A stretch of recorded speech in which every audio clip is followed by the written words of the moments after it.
Capsella bursa-pastoris, known as shepherd's purse because of its triangular flat fruits, which are purse-like, is a small annual and ruderal flowering plant in the mustard family.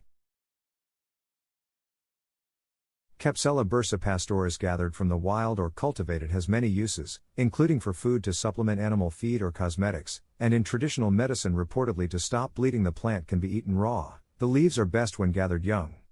Native Americans ground it into a meal and made a beverage from it. Shepherd's purse was used as a pepper substitute in colonial New England. Shepherd's purse is used for heart and circulatory problems including mild heart failure, low blood pressure, and nervous heart complaints. It is also used for headaches, vomiting blood, blood in the urine, diarrhea, and bladder infections. Used for stomach bleeding.